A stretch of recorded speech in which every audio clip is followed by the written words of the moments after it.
Hey everyone, welcome back for another deep dive. Today we'll be looking at the return of great powers, Russia, China, and the next world war. Quite a title, isn't it? It definitely grabs your attention, by Jim Sciutto. And Sciutto, he's not one to just throw out a catchy title. He really digs deep into the subject matter. Yeah, this isn't just hype. Before we get into it though, I think it's important for our listeners to know a bit about the author. Understand his background and perspective. Absolutely. Context is key, right? So Jim Sciutto, he's a pretty big deal in the world of national security. Currently, he's CNN's chief national security correspondent. Which basically means he's got his finger on the pulse of global events. But his experience goes way beyond just reporting. Oh, yeah. He served as chief of staff to the U.S. ambassador to China. That's some serious inside experience. Talk about firsthand knowledge of diplomacy and how governments work. Not just theory, he's been in the room where it happens. Exactly. And he's been covering global affairs, intelligence, and national security for years. Built up a network of contacts, a depth of understanding you just can't get from books alone. So, when he writes about great power competition, he's not just speculating. Right. He's bringing real expertise to the table. Okay, so let's dive into the book itself. Sciutto's main argument is that we're entering a new era of, well, as the title says, great power competition. Kind of like a new Cold War, but with some major differences. He's basically saying that the post-Cold War stability, that kind of peace dividend we thought we were getting, it's over. The U.S., Russia, China, they're all vying for dominance on the world stage. And he starts the book with this really powerful anecdote about a 3 a.m. phone call he got in Kyiv just before the Russian invasion of Ukraine. Sets the stage right away. You can feel the tension, the uncertainty, the sense that something huge is about to happen. And of course, the invasion of Ukraine is a turning point in Sciutto's narrative. He sees it as this event that shattered the illusion of peace. Like suddenly everyone had to wake up and realize the world is a lot more dangerous than we thought it was. Exactly. Yep. And he really gets into the intelligence failures and miscalculations that led up to the invasion. Why so many people, in the West, they underestimated Putin's willingness to use force. It's like there was this disbelief that a major power would just invade another country in the 21st century. Some folks thought Putin was bluffing, just trying to rattle some cages. Right. Maybe hoping to get some concessions from NATO. But even Ukrainian officials, they were hesitant to believe a full-scale invasion was coming. They didn't want to cause panic. Yeah, understandable. Nobody wants to be the one to cry wolf. And some Western leaders, like French President Macron, they seem to have totally misread Putin's goals. They thought maybe he just wanted to prevent Ukraine from joining NATO, that kind of thing. But as we know now, Putin's ambitions were way bigger than that. He wanted to bring Ukraine back under Russian control, reassert Russia's dominance. Basically redraw the map of Europe. Right. So the invasion of Ukraine, it's the event that really kicks off Sciutto's analysis. It brings all these dangers of great power competition into sharp focus. And in Chapter 1, he talks about great power warfare. The conflict in Ukraine is showing us how war itself is changing. He looks at both the Russian and Ukrainian militaries, what worked for them, what didn't, the surprises on both sides. For instance, the Russian military, they've got a ton of manpower and resources, but they've really struggled. Logistical problems, for one thing. Yeah, getting supplies where they need to be, it's been a mess. And then the Ukrainians, they've put up a much stronger fight than many expected. They've been using Western weapons and tactics really effectively. Yeah, they've been very adaptable. Sciutto also talks about how technology is changing warfare. Drones, cyber attacks, that kind of thing. Drones especially have had a huge impact. They're relatively cheap and they can be incredibly effective. It's like a whole new dimension of warfare. And cyber attacks are becoming more and more common, disrupting infrastructure, stealing information. The whole new battlefield. Right. And Sciutto argues that these technologies are actually leveling the playing field in some ways. Making it harder for traditional military powers like the U.S. to just dominate. Exactly. Now, one of the most, well, I guess you could say, unsettling concepts that Sciutto introduces is this idea of permanent war. Permanent war. Yeah, he argues that Russia in particular has adopted this strategy of sustained conflict. It's a way for them to achieve their goals, even if it means keeping things simmering for years. So it's not just about winning battles, it's about creating chaos and instability. Right. Wearing down your opponents, keeping them off balance. He calls it the Gerasimov Doctrine, named after a Russian general. And this doctrine isn't just about military action, it's about using all elements of national power. Politics, economics, information warfare. You see in their election interference, their support for authoritarian regimes, the propaganda they spread. It's like they're constantly on the offensive. Yeah. And Sciutto argues that this poses a real challenge for the West, which is still stuck in this mindset of, peacetime versus wartime. We need to wake up and realize that the game has changed. Absolutely. Just briefly, we want to say thank you for listening to Rambling Dan Rowe's Deep Dive Book Reviews. Please remember to like and subscribe to support our channel. Thank you. Moving on to Chapter 2, Sciutto focuses on what he calls the dividing lines, the new fault lines that are emerging in this new world order. He argues that the war in Ukraine has accelerated this whole process of geopolitical realignment. It's like everyone's picking sides. The U.S. and its allies on one side, Russia and China on the other.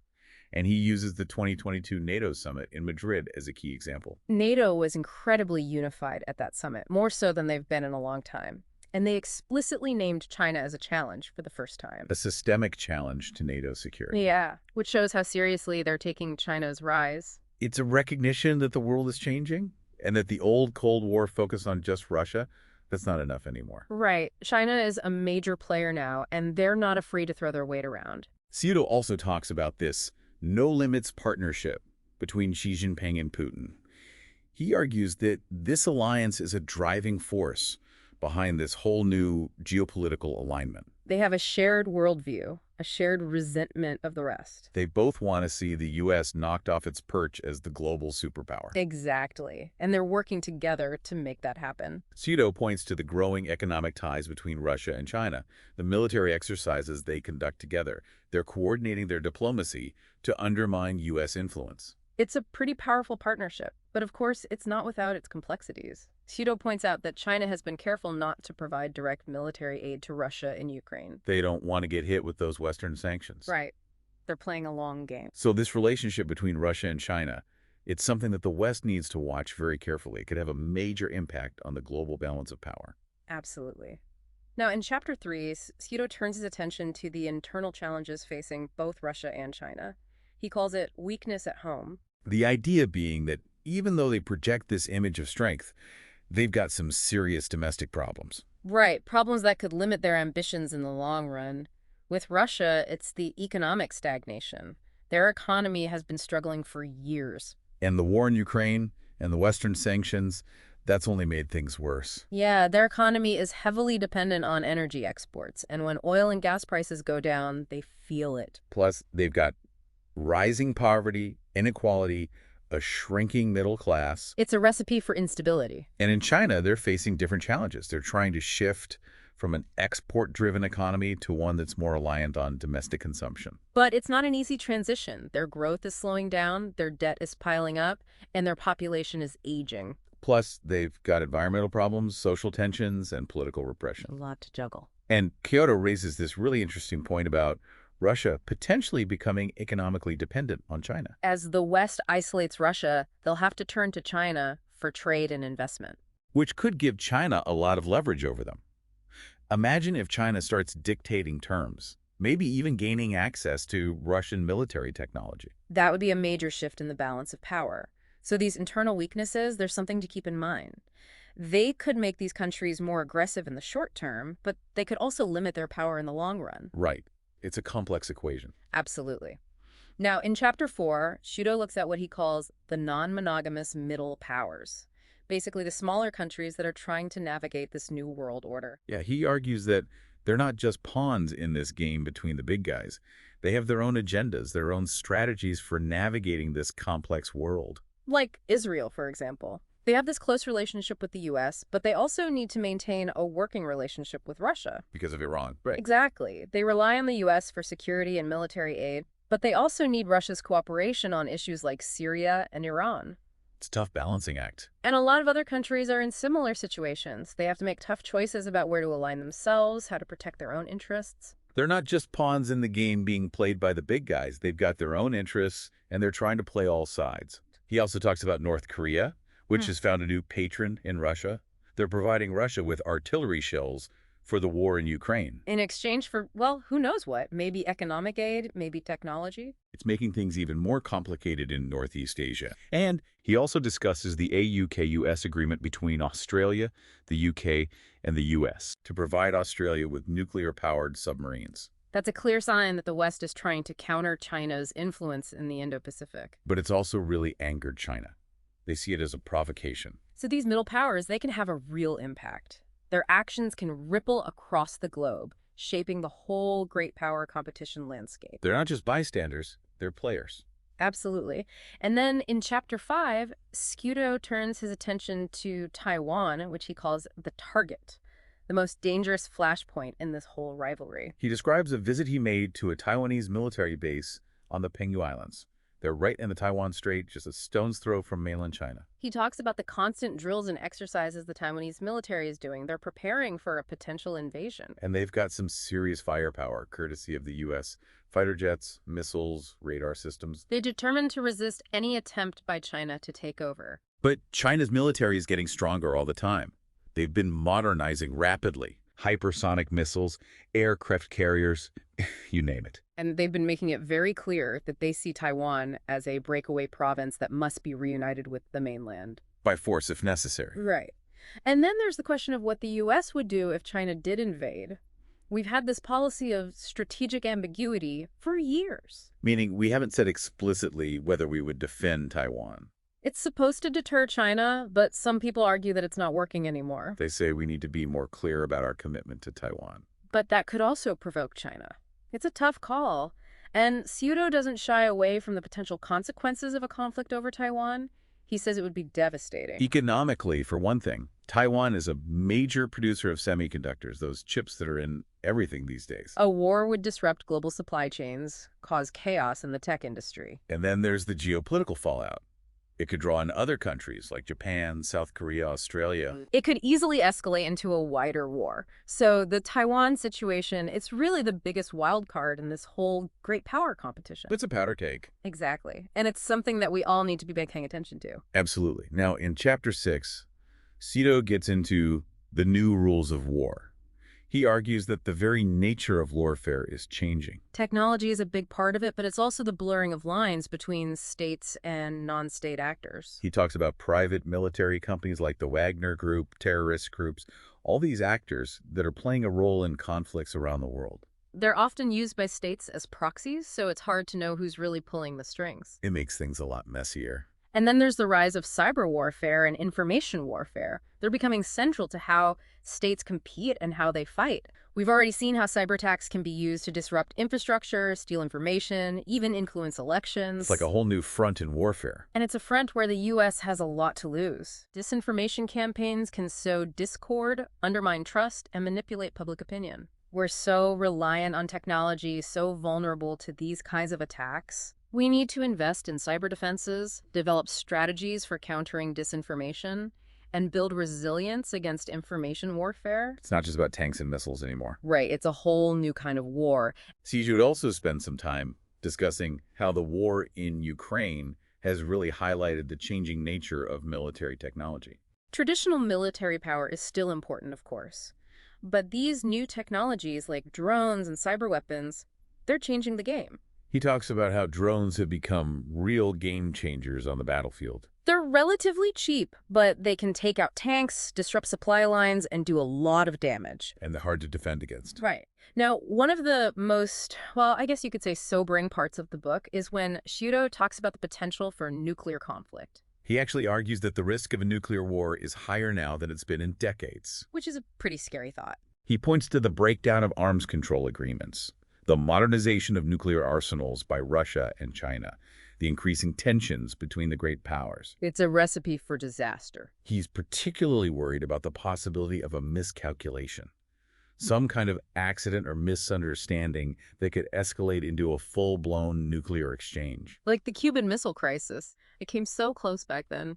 He argues that the U.S. and its adversaries need to improve communication, reduce the risk of misperception, rebuild some trust. If we want to avoid a nuclear catastrophe. Right, because once those weapons are launched, there's no going back. Exactly. It's a whole new battlefield. And Sciutto argues that the West needs to adapt its thinking and its capabilities to deal with these threats. Now, he also talks about the importance of human intelligence in this new era of technological warfare. He says that even though technology is becoming more and more important for intelligence gathering and analysis, human intelligence is still crucial. You know, the ability to cultivate sources, to understand nuances, to make judgments based on experience and intuition. Machines can't do that, at least not yet.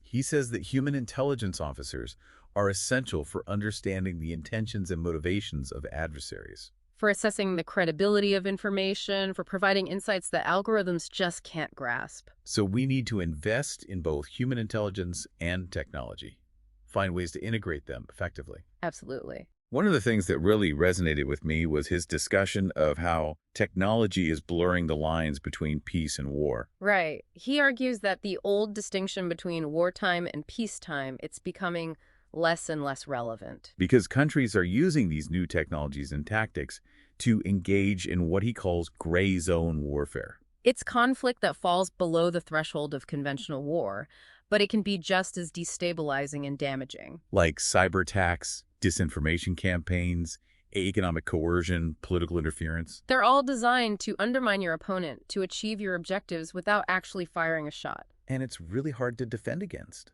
because it often exploits the openness and interconnectedness of our societies. Exactly, and Sciutto argues that the U.S. needs to get better at recognizing and responding to these kinds of threats. Sciutto also gets into the use of artificial intelligence in warfare. AI. Yeah, it's being used to develop autonomous weapon systems, to analyze huge amounts of data, to make decisions in combat. That sounds a little scary. It definitely raises some ethical concerns. Sciutto argues that the international community needs to establish some clear guidelines for how AI is used in warfare. We need to make sure that humans are still in control. Absolutely. Now, in Chapter 7, Sciutto takes us to the Baltic front line. He describes this tense standoff between NATO and Russia in the Baltic Sea region. It's become a real focal point of great power competition in Europe. He describes his own experience aboard a German warship patrolling the Baltic Sea.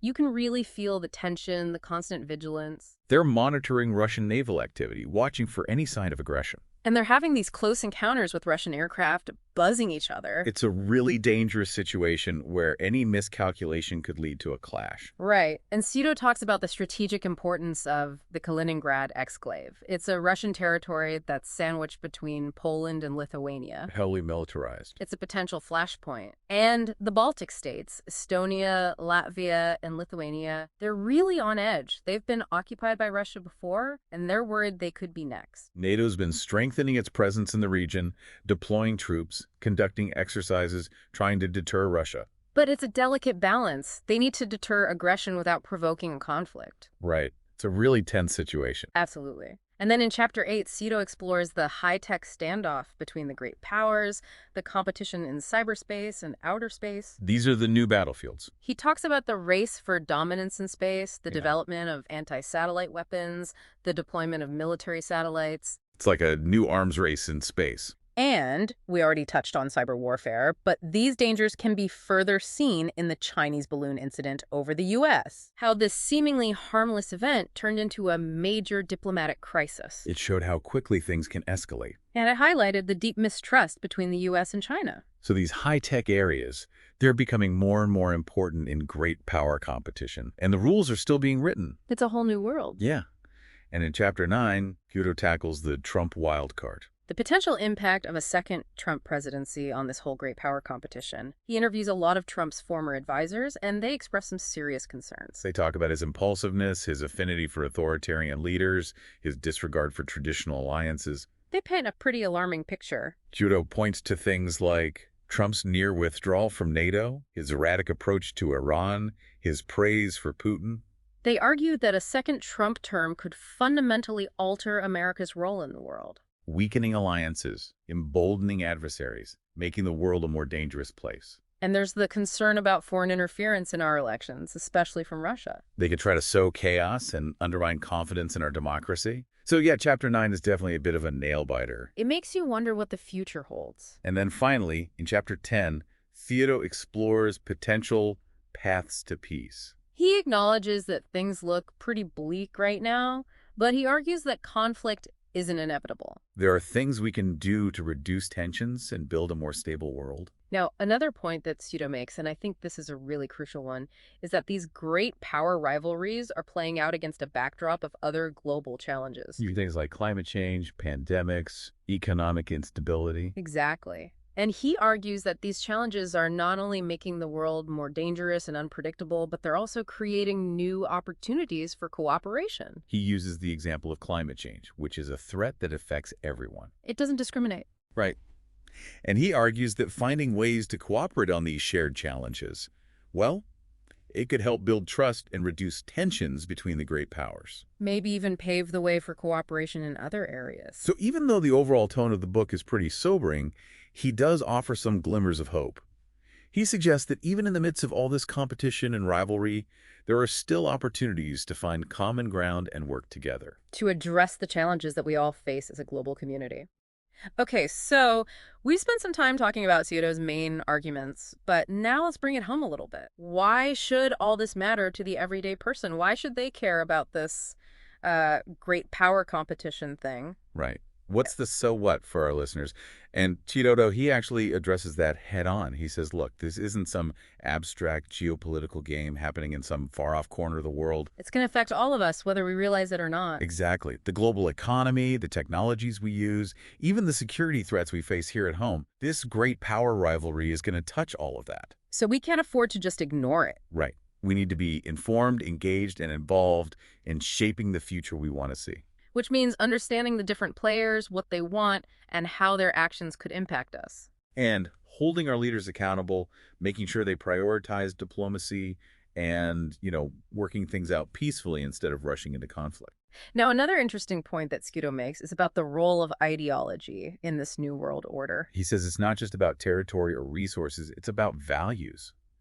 Different visions of how the world should be run. Right. You've got the democratic values of the U.S. and its allies versus the authoritarian systems of Russia and China. It's a fundamental clash. And Sciutto argues that this clash is really driving a lot of the tension and mistrust between these countries. It's not just about power, it's about principles. Exactly.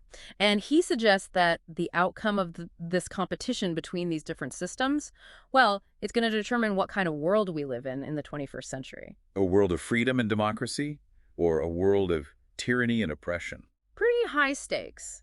Now, it's important to point out that not everyone agrees with Sciutto's assessment. There's been some criticism of his analysis. Right. Some people have said that he's too pessimistic, that he overstates the risk of conflict. They say he focuses too much on the negative and not enough on the potential for diplomacy and cooperation. And some have said that he's too focused on the U.S. perspective. That he doesn't give enough weight to the views and motivations of Russia and China. Which is a fair point. He is writing for an American audience, after all. But even those who disagree with some of his conclusions, they generally agree that the book is a valuable contribution to the debate on great power competition. It raises important questions. It presents compelling evidence. It makes you think. And that's what we need more of. Now, Sciutto also spends a good deal of time discussing whether the U.S. is actually prepared for this new era of great power competition. And his assessment is, well, let's just say it's not exactly reassuring. He argues that the U.S. has been too focused on counterterrorism and counterinsurgency over the past couple of decades. Since 9/11. Right. And in the process, we've neglected the need to invest in the capabilities that are essential for deterring and, if necessary, defeating major powers like Russia and China. He talks about the need to modernize our nuclear arsenal, develop new conventional weapons systems, strengthen our alliances, invest in emerging technologies like AI and hypersonic weapons. It's a long list. And he also raises concerns about whether the U.S. can even afford all of this, given our budget constraints and our political divisions. Right. It's hard to get anything done in Washington these days. And it's not just about the military either. Sciutto also argues that the U.S. needs to adapt its foreign policy and its diplomatic approach. We need to be more strategic, more assertive, more willing to use all the tools at our disposal. But we also need to be smart about it. We can't just go around throwing our weight around. We need to find ways to engage with our rivals, to understand their perspectives, to identify areas where cooperation might be possible. It's a balancing act.